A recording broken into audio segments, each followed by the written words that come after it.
Good morning, students. In this video, we are going to discuss about the Delhi Sultanate.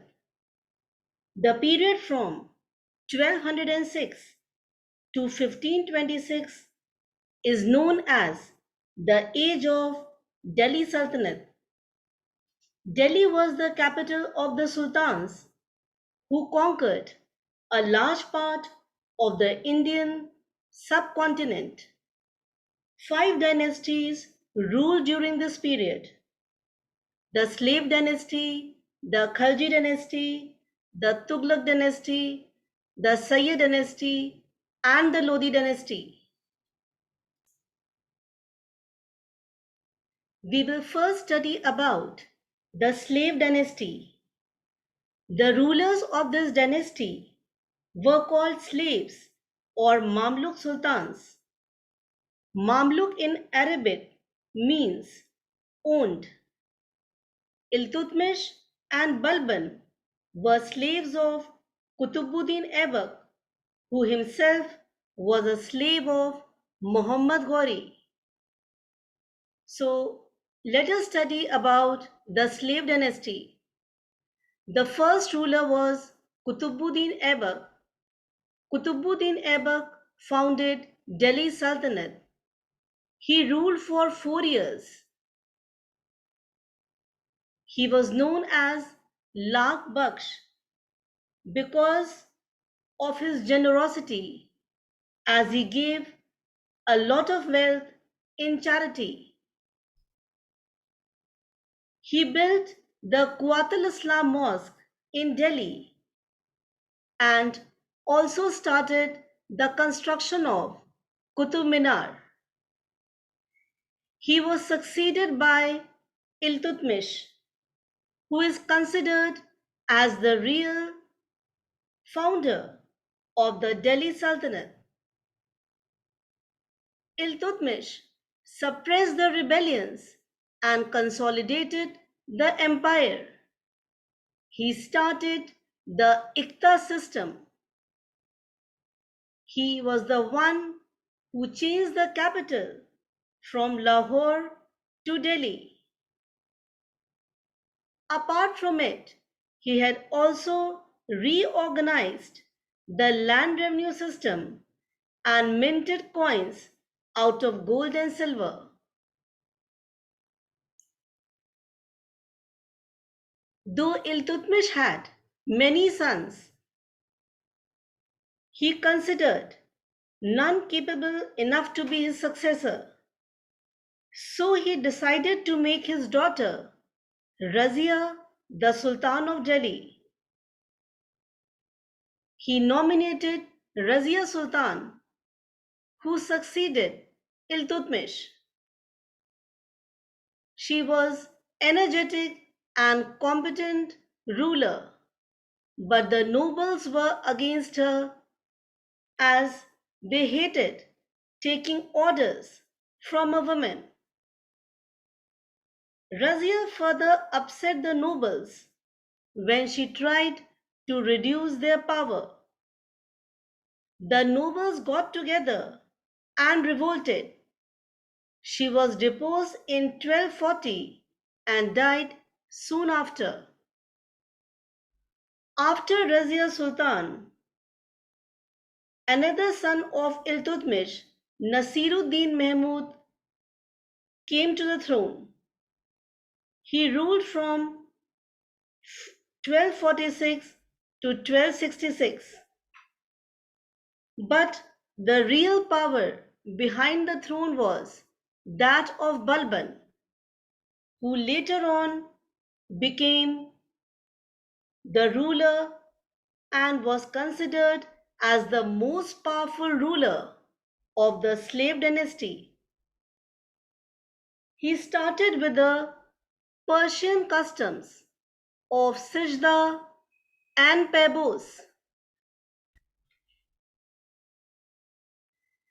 Sijda, the Persian custom of stretching out on the ground with one's forehead touching the ground. It was done before the Sultan to acknowledge his supremacy. pebos or zamibos. It was the Persian custom of kissing the feet of the Sultan. It was a gesture to acknowledge the supremacy of the Sultan. Balban took steps to control the nobles. In this way, he increased the prestige of the king.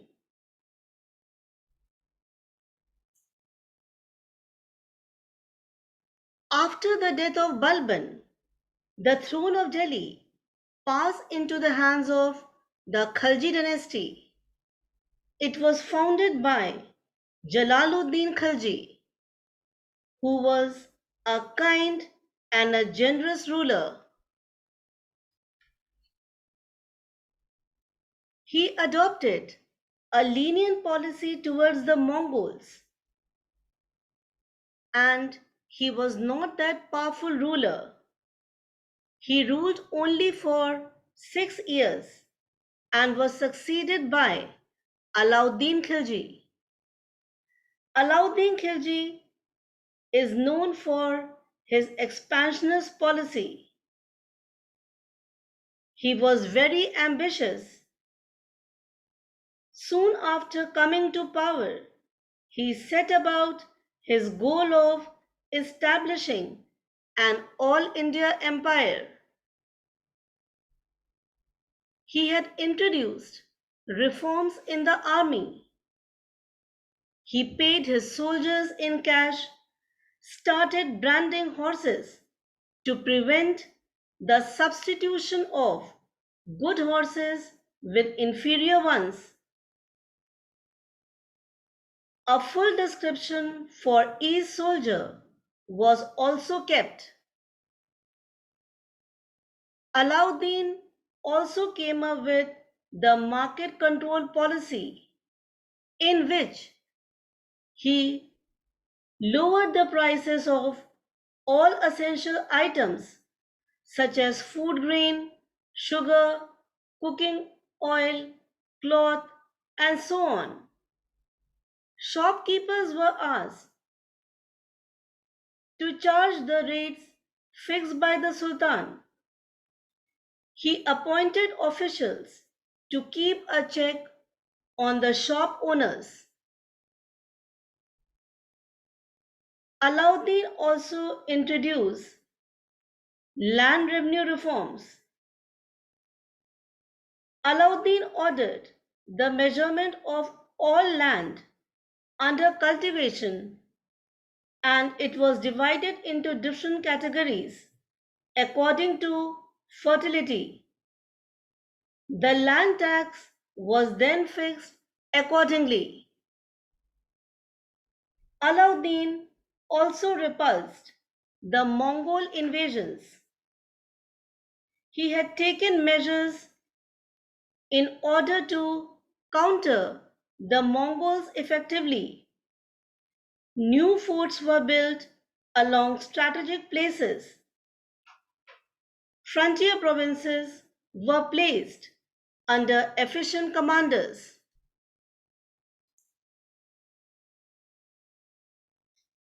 The last Khilji ruler was Khusro Malik, who was defeated by Ghiyasuddin Tughlaq, who laid the foundation of the Tughlaq dynasty, which ruled for nearly 100 years. There were two powerful rulers in this dynasty. Muhammad bin Tughlaq was known for his schemes, which failed badly. In 1327, Muhammad bin Tughlaq decided to shift the capital of the empire from Delhi to Devgiri, which he named Daulatabad. Muhammad bin Tughlaq ordered the entire population of Delhi to move to Daulatabad. People did not want to leave their homes but had to obey the Sultan's order. However, the Sultan soon realized that it was impossible to keep a watch on the northern frontiers from Daulatabad. So he ordered a reshift of the capital. All those who had gone to Daulatabad were asked to move back to Delhi. So this experiment of Muhammad bin Tughlaq failed. In 1329, he introduced token currency. The Sultan issued token coins of brass and copper for day-to-day use. The coins had same value as pure silver coins. Further, they could be exchanged for silver coins at any time from the royal treasury. But he failed to check the illegal minting of coins, due to which this scheme also proved to be a failure. In order to expand his empire, Muhammad bin Tughlaq led expedition to Karachal and Khurasan, but it was not successful. Students, we will also discuss here about increase in the taxation in Doab. As Muhammad bin Tughlaq wanted to get more money, he raised the land tax in the Doab region. But Doab was facing a severe famine during this period. To raise taxes at such a time was a mistake. Many peasants abandoned their land. Some of them revolted. Ultimately, the Sultan had to withdraw his orders.